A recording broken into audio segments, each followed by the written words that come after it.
Hello, Internet, and welcome to my live reaction for Fire Brigade of Flames, chapters 165 through 168. This is going to be a long one to strap in. I've got my trusty water bottle, I'll be talking for a good half hour here, probably. Anyway, when we last left off, Giovanni was telling Shinra some things about the Evangelist, which is the official name we're going with now, including that in order to hear someone through Adolla, that person must have an Adolla link, which means Konro must have an Adolla link. Meanwhile, back with everyone else, we learn that the plan, the White Hood's plan is to, collapse Tokyo with a bunch of infernals, and the only way to stop it is with Maki, and so Vulcan called Maki. And we found out Takigi's misogyny was finally lifted from subtext to straight text. And also, we're all gonna die anyway, because even if they save the city, they'll still be burnt to a crisp. Unfortunately. So yeah, before we jump into the chapters themselves, just a reminder, I still have my Spring 2019 anime review straw poll in the description down below, so go down, fill that out, let me know what you want to see me covering. Next season, it'll be open until the 15th. So, have at it. Let's jump right on into chapter 165, Seeking a Witch in a Desperate Situation. We also have the cover of volume 16 here of Benimaru and Konro, who I both deeply love. On our cover picture is Shinra leaning against a wall. I'm with you. Is it hot down there? Who cares? The hero's already here. Chapter 165, Seeking a Witch in a Desperate Situation. So we open right where we left off with Victor's drawing still on the wall. We're going to die down here? Is that true, Licht? If Maki-san can redirect the Infernal's explosive drilling, he should be able to protect Tokyo from fiery destruction, but we're in the Nether. The fire would have nowhere to vent. The scorching heat alone would be enough to kill us. Well, except Tamaki, thanks for flame resistance. What's that about, actually? I don't know what that's about. I guess because she's a third gen. Maybe she has some resistance to other flames. No, because it doesn't make any sense, because third gens can only control their own flames. So I don't know what that's about. Maybe Tamaki just can do that. I don't know. For real? Oh, Lord. I'd be the sole survivor? Tamaki's focusing on the important things. And Takigi just looks at the rest of the group. And Obi is now breaking into a sweat. What'll we do? And Maki speaks up. What a fire soldier must do. It doesn't matter, so long as we can save people above ground. Vulcan, on your signal. You got it. Takigi is still just looking on. Is that okay, Captain Obi? Do it. We'll figure out how to survive. Well, I don't want to die, so let me think this through. If only we could find a place to vent the flames. Takigi speaks up. Maybe he'll actually be useful. I've memorized the Nether's layout. What about the lower facilities? Do they have enough space for venting flames? We need to map it out. The fire. We could use geothermal climatization. We have a shot of Vulcan's little pad thing. We're running out of time here, Licht. Right, no time for exposition. I'll just give the instructions. Thank you, Licht, for your slight fourth wall breaking there, referring to his strategizing his exposition. Takigi steps behind Maki. Is he gonna do something stupid? Takigi, focus on controlling the flames. Oh, he's actually going to help out. Okay. Detective Oze, your cooperation is necessary for this to work. Will I give instructions? While Maki controls the flames, tell her where to send them. Oh, because he's the only one who knows where the place they're sending the flames to is. And Vulcan cries out, we got a temperature spike 3 kilometers from here. And we cut to Ritsu. Explode! And all the infernals all over the Nether explode in that instant. Maki can feel it. You see it in her eyes. And Victor calls out, the Infernals have exploded! First, stop the explosive drilling to block the jet. We can change the explosion's wind route. We can protect the facility from being destroyed. And Obi pulls out a fucking table and is like, hide under here, sister. And Iris fucking does it. Okay. Alright. That'll work, I'm sure. Anyway, back to the plot. A fucking table like that's gonna do something. I know where to go, but which path do we? And they both hear a kerdoom from above them as the explosion hits. And the flames, are flying through the halls of the Nether. It's burning around Takigi. We find out, by the way, here's a fun bit of world building. The YouTube equivalent in Fire Brigade, because that's a thing that maybe it's not actually. That's actually really interesting. Because we see MyTube. It's very clearly a YouTube parody. My first thought is there's YouTube in the Nether, or in the Fire Brigade. That makes no sense. Which means that's a billboard from before the Great Disaster that's burning right there. So for one thing, that billboard survived the Great Disaster to get taken out 200 years later. Alright, fine, whatever. But anyway, that's a thing. Yeah! She barely dodged out of the way, Tamaki does. Maki-san, Detective Oze, send the flames downstairs as fast as you can. We cut to Maki in her head. I'll control the flames. I won't let them escape. The circulation of the flames. And we see the explosion. And we see she move the explosion to this way. It's in my hands. And I love this shot of her. Controlling Pusu, or with Pusu in her hands, and this weird thing in the background. It's really fucking cool. And then we cut to Ritsu walking down the hallway. This is just the beginning. Tokyo's destruction will... And she notices the mysterious lack of destruction. Huh? Keep the flames moving, Maki, even after you send them downstairs. The Nether is huge. We can send the flames down. Even further, where no human can reach. And we see the flames slipping through holes in rubble. Keep driving the flames down to the deepest parts of the Nether. You can reach down enough where the tunnels are just bare earth. We can reduce the heat through geothermal climatization. Geothermal climatization? When you get 10 to 200 meters below, the Earth's temperature reaches 18 degrees Celsius. I intend to use that to our advantage. And 18 degrees Celsius is hot or cold, someone who speaks in Celsius. I don't know if that's a good thing or a bad thing. By sending the heat into the Earth and circulating it with the Earth's lower temperature, you create a cooling heat pump. Now I get it. You're going to use the Nether to cool down the heat, right? The hot temperature will then escape through the Earth. Okay. We see the flames down below. Brother, you hear that? You're going to vent the flames to the Earth itself. We see the more flames. Keep sending the heat into the Earth. You two can finish acclimating the flames to a cooler temperature. This may take a while, but please take in the flames, Earth.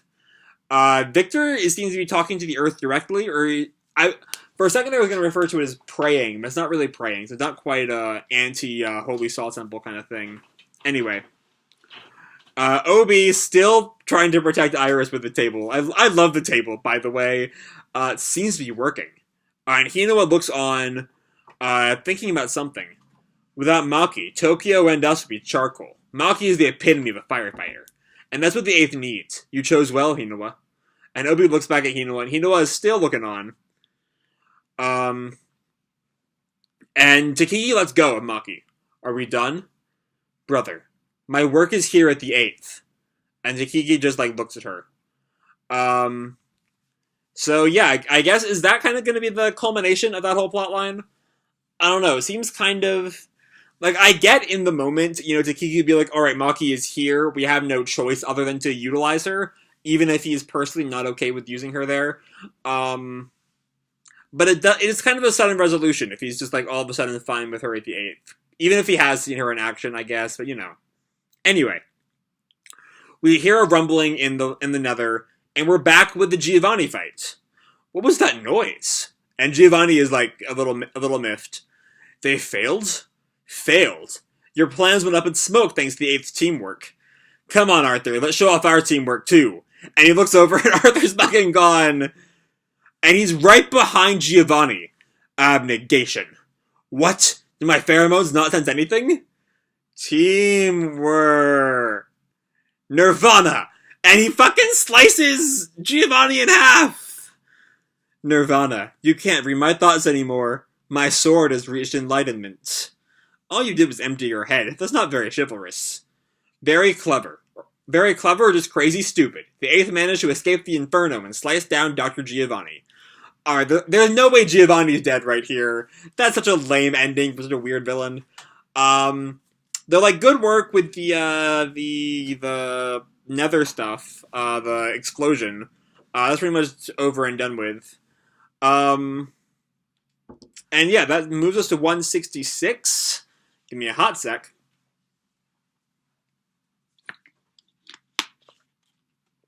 Alright, chapter 166, Follow the Connection.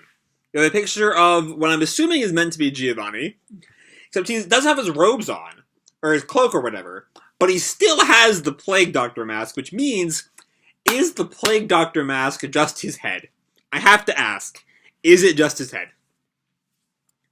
Your brain is the nucleus. Offer your arms and legs for the greater good. Alright. So we open where we left off in the last chapter with Arthur having just sliced Giovanni in half. Abnegation. Why does your breath of life search for the blow that will end it? The blow made by a master of reading the breath is a fatal one. Die, villain. And Shinra's just like shocked at how easy that went. Seriously? Giovanni laughs because he's not dead. Coo. And Arthur is kind of shocked. So the 8th actually has some merciless professionals. In my ignorance, I may have underestimated you. And out of the stump of Giovanni's, like, top half, a bunch of fucking bugs come out. Like fucking Shino. And start to attack Shinra and Arthur. And Arthur kind of, like, blocks some of them away with his sword. Bugs? They just keep coming at him. And a bunch of, like, insect legs pop out of Giovanni's body. Because Giovanni is a what the fuck man, you know? Now, like, Spider Giovanni, he's Spider Giovanni now, and we get back to the other two. And Shinra's kind of set all the bugs aflame, and also kind of Arthur's head. But the bugs are pretty much all burned away, and Shinra lands. Where's Giovanni? Arthur picks up the rest of his body. Right here, duh. Where's his head, stupid? Coo. We cut back to Giovanni. Or he's speaking over the other two. I've reaped the fruits of my research on the insect. Ultimately, I forged an Adolla link until we meet again. So, yep, he's running away. Meanwhile, back with the rest of the group. So Obi turns to Honda. Has her team finished the security sweep? We suffered many casualties. The White Hoods must have predicted our plans. Not for Oze, we'd have had more losses. So, brother. And Maki turns to Kiki. Do you understand a bit better my work at the 8th? And Takiki can't even look her in the eye. Well, I guess. I am going to tell Father about all this, though. But stay away from him. And he points at Hinowa. He only sees you as a fleshy human shield. Look, I know it's not the best time, but... And Hinowa takes off his hat... Or, no, Maki takes off her hat and turns to Hinowa. I want to return to the 8th. Of course, your skill is perfect for firefighting. Maki kind of messes with her hat. It's not just my skill. I also have the will of a fire soldier. Is that so? In that case, we'll prepare the transfer paperwork immediately. And Hino just turns away and Maki looks after him. You were testing me? I wasn't sure whether a princess like you could handle this kind of critical mission against the White Hoods. That's some bullshit. Hold on. No, because she's gone toe-to-toe with so many people. With Flail, she fought fucking Haumea at the Hajima arc. Really? You weren't sure she could handle this kind of mission? Huh? And Maki sigh, or looks down a bit. But you did good today. Thank you.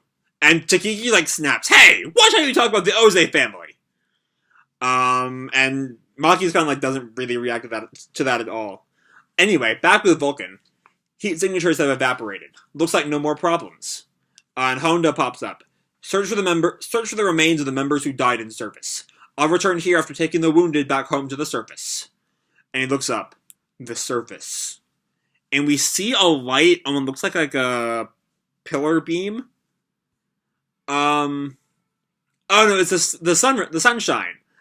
Because Arthur and Shinra have now left the Nether. Alright. Man, feels like a relief seeing the sun again.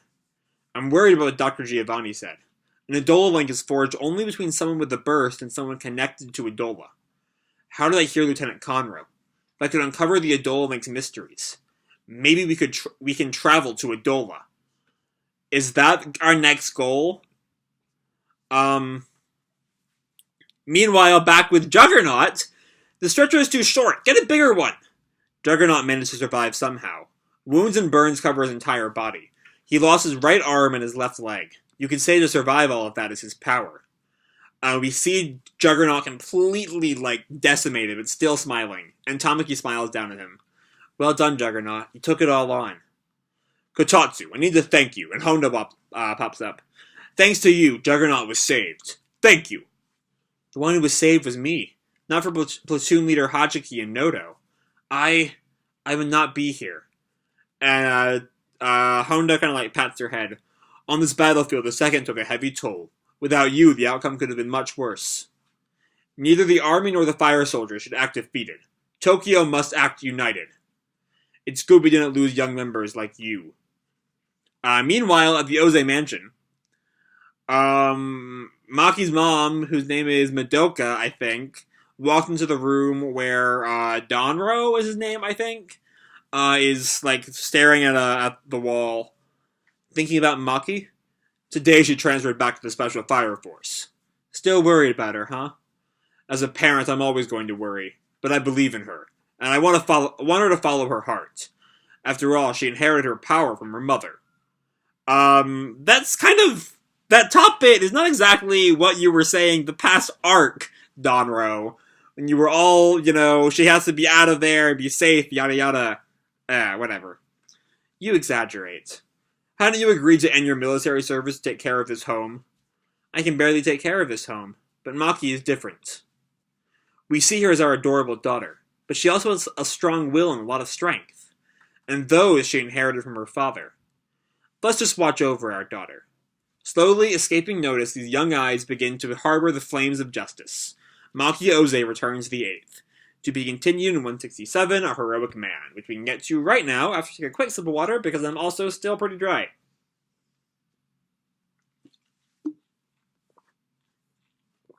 Alright, we're 2 chapters in. Right around 17 minutes, let's keep going. We have a color picture for 167 of really the whole 8th Brigade. Yeah, just kind of looking cool. We have some designs from the anime of Shinra, Tamaki, and Arthur. A lot of Shinra designs too. Yada yada yada, whatever. Anyway. Who is this? I don't know who this person is. Who we just met. Go forth and find those who have experienced the Adolla link. O good and faithful servant of the evangelist. Oh no! I looked down here, understood Yona! It's fucking Jonah! Or Yona, whatever you want to call him. I guess it's Yona now. Anyway. That's quite a get-up! Just what are the suspicious hidden society, the White Clads, planning to do next? That's a new name for them. So yeah, we have this new guy, who might be the thing over the face. That's a purple smoke guy, right? I don't know. Anyway, you have been entrusted. Special Fire Force Company 8 Cathedral. Akitaru Obi like watering his plants. Hinowa is doing the paperwork. Who are you calling a gorilla cyclops? And we have Platoon Chief Maki Oze. She got promoted. I love her. And Shinra and Vulcan are both, like, kind of looking on in shock at her just, like, fucking yeeting Arthur. I love this shot of her just, like, tossing Arthur. Can't believe Maki is already a platoon chief. I have some strong feelings about it. And Maki kind of realizes what her title means.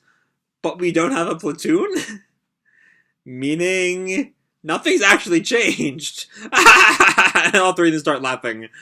Is that really okay? Company 8? And Hinowa also, like, thinks to himself, we don't have any troops either. And then we have Hibana, who's showed up for the first time in however many arcs. I see Company 8 is still pretending to be a force. You know this is for real, right? Isn't it a relief they're all dumb? You brought them together. Because they're the real deal. And Hibana just, like, looks at Obi. Don't even try to scout for my company. He called Hibana. Anyway, now we have Hibana, Obi, and Shinra and Victor. And Victor speaks up. So, about what you learned from Dr. Giovanni. Right, the Adolla link is a phenomenon that only people who have the Adolla burst or who have seen Adolla can experience. You've linked with Dr. Giovanni as well as Lieutenant Konro of Company 7.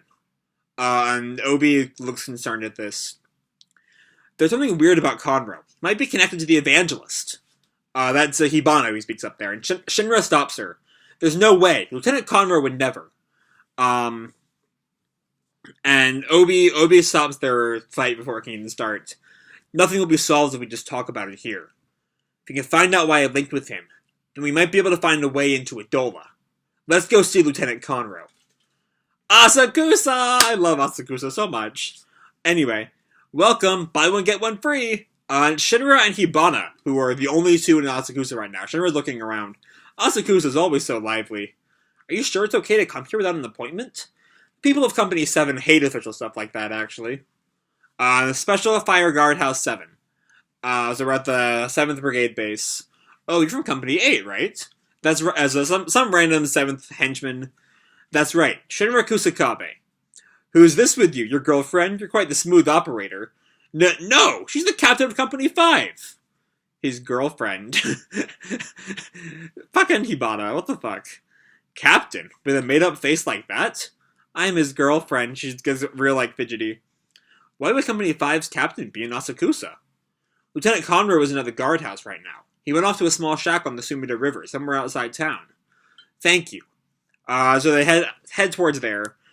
And Hibana and Shinra are walking together, and Hibana speaks up. Why would he be alone in a shack with no one around? More and more interesting. And Shinra kind of side-eyes her. I'm sure he needed to do something. You're too trusting and gullible, which is why I've come along. And then we have a flashback of Konro saying, you're men, you understand.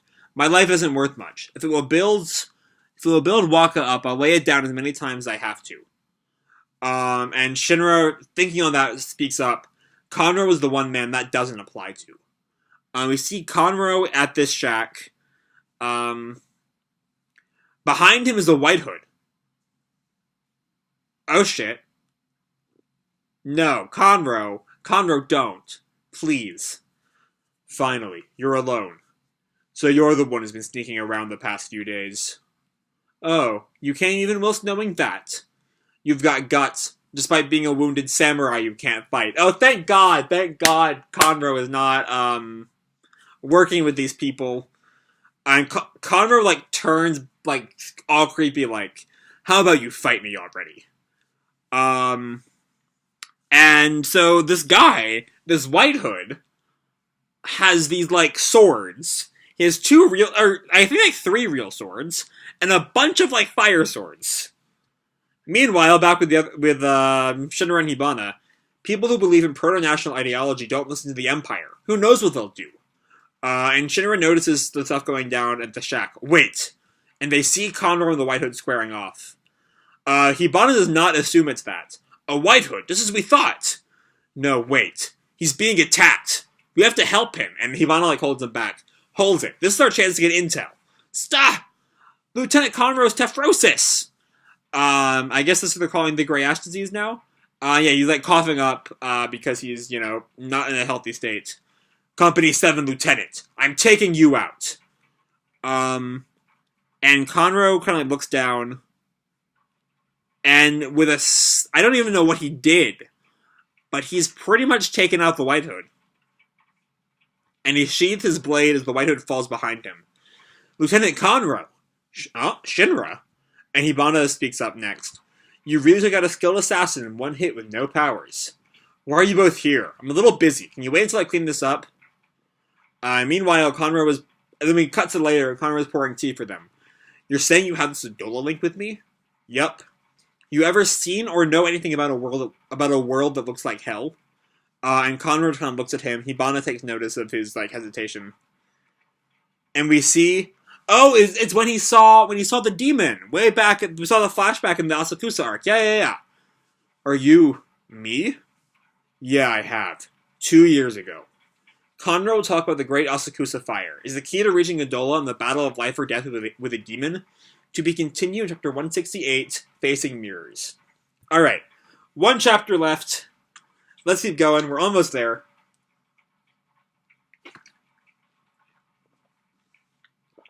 Alright, this is another good chapter. We're moving full on into the next arc. I guess a flashback arc about the Great Asakusa Fire. Maybe we'll go into more stuff after that. That remains to be seen.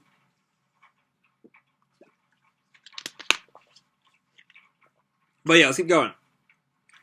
We have our cover picture, some guy. Don't know who he is. He's smoking a cigarette. I won't allow any out-of-control fires in my territory. Chapter 168, Facing Mirrors.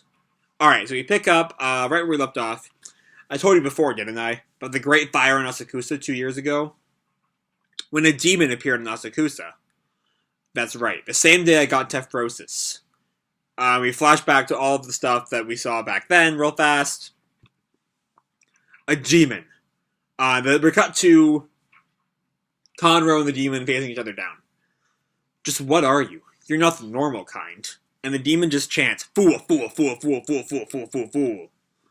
That infernal was different from the others. And we see Konro start to, start his, prep his flames. And we see the demon using the exact same, swirling flame patterns. It was like I was looking into a mirror. Damn, you're really creeping me out. And Konro, charges at the demon. The demon charges at Konro in pretty much the exact same pose.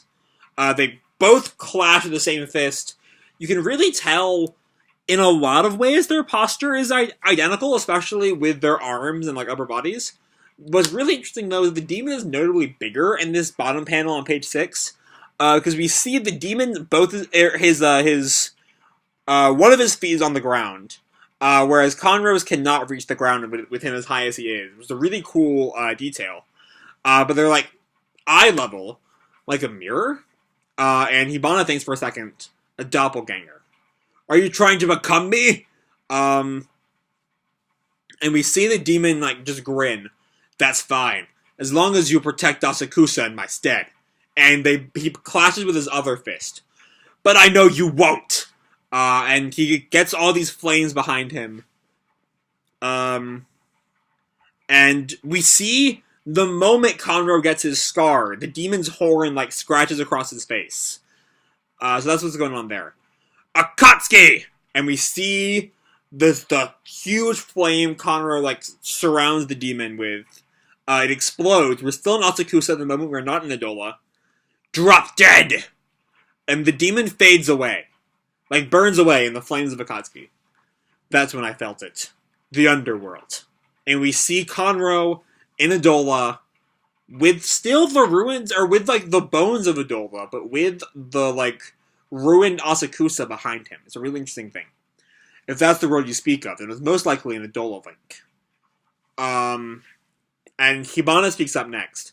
The most troubling part of your story is how this demon was mirroring you. It was like looking at myself. I don't have horns, though. Commander Hibana, this doppelganger you mentioned, what is it? A doppelganger is a type of alter ego. The urban legend is that there exists in this world someone who looks exactly like you, but it really is just occult nonsense. Meet your doppelganger and either one of you will die. Scary. Well, it definitely felt like it came to kill me. Killing it instead makes you quite the threatening man. What you'd expect from Lieutenant Konro. Don't be absurd. We can't ignore this story as just a legend. I'll do some research. Let me get some water. S's are beyond me right now.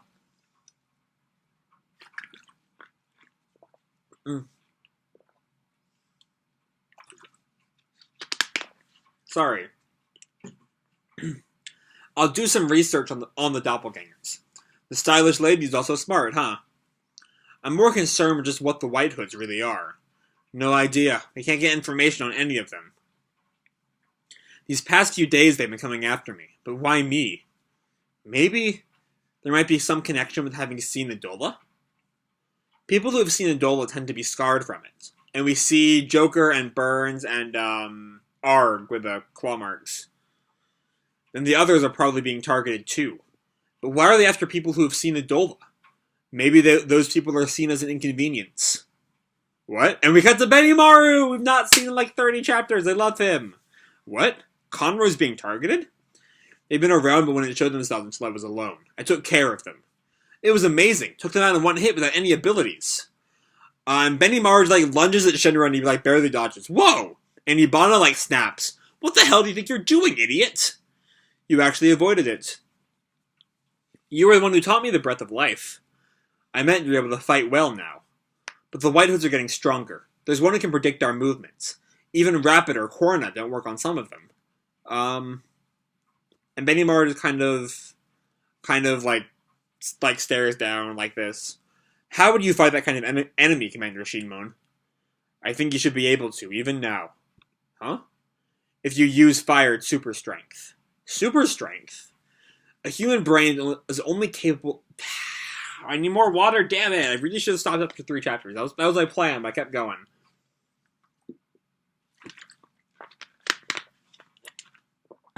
Anyway. A human brain is only capable of handling 30% of the power of our ignition abilities. But in times of danger, you can remove that limitation, use 100% of your body's potential. That's fired super strength. So that's not some dumb move that Shinra named. Okay. If I can do that, how do I learn it? Hell if I know, figure it out. Waka, I don't think that's fair. And Benimaru looks back at him. Bring all the little ones to your company. I don't feel like teaching you all individually. Lucky you, getting more personal training from the master.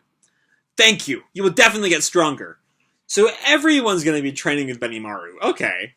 The next day, the Night Samurai is back in Asakusa. Arthur's come with Shinra this time. Are you sure it's not Samurai Night? You're not a samurai. Stop messing around and let's go, guys. And Shinra pulls into the little room. Anybody here?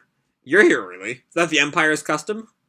I see you're with Topknot again. And we see he's with Arthur, of course. There's one more person I'd like to join training. And someone walks in. I'm Tamaki Kotatsu. Please allow me to train. Yes, she's getting character development. I so saw that one coming after everything in Nether 2. That was the big development I wanted out of that arc. And we're getting it. Tamaki makes a determined entrance. Throwing away her weak past self, she aims to get stronger to have no more regrets. Go forth and learn from the strongest. To be continued after 169, Discipline. Alright. This was a long video. Youch. I apologize for all the water breaks I took, but you know what? I could not talk halfway through the video without it. So yeah. This was a lot of content. It's pretty much evenly divided between the 2 arcs. The Nether 2 arc and the new arc that hasn't really gone on enough to be named. Asakusa 2, maybe, I guess. That's kind of a lame name. Anyway. The end of Nether 2 works pretty well, you know, everything goes really well with everybody. Everyone except Hajiki lived, but Takaru lived, but he won't be fighting again without some major, changes to his body, because he is missing a leg and an arm, which is not a good state for him, you know. And I don't think he specifically has lost the Edward Elric limbs. The right arm and the left leg. But, I don't think there's automail in this world, so I don't think he's gonna get his limbs back. But, you know, it's an important big consequence from the arc, and that's something that any story needs consequences. Something the Maki storyline ended up not really having that much in the way of consequences, as Maki has kind of came back with a bit more respect from her family. I guess, kind of. The whole thing was a little vague, I think. Donro especially was totally an underdeveloped character whose shift from Maki cannot be in the 8th to alright, Maki's in the 8th now is not really explored in the same way Takigi. Even Takigi's is kind of light, but Donro gets fucking nothing. Yeah, what else is there to talk about? In the Nether 2 arc? Fucking spider-leg Giovanni, what the fuck? Also, that's definitely how the White Hoods know about Konro. He probably worked that out from what Shinra said. Because Shinra does directly mention Konro in his, spoken words. Maybe the pheromones did it. I don't fucking know. The Konro pheromones. Beats me. Yeah, that's pretty much it for Nether 2. It was definitely the darkest the show has become. Or the series has become, but you know, It was a really good arc. I really enjoyed it. Moving on to the new arc.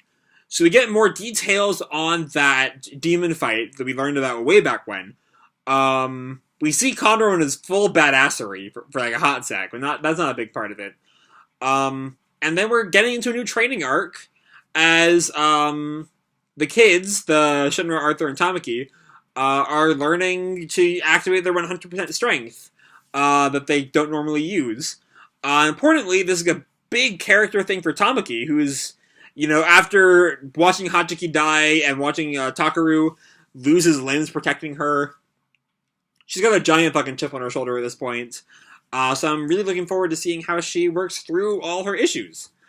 I've been talking for over half an hour now, so I'm going to leave this video off here. Hope you all enjoyed this mega video, and the chapters. If you did, feel free to drop me a like, or subscribe, or fill out my straw poll down below, please, or, do whatever the fuck you want. I don't really care. And as always, people, keep kicking ass, and I'll see you in the future. Bye!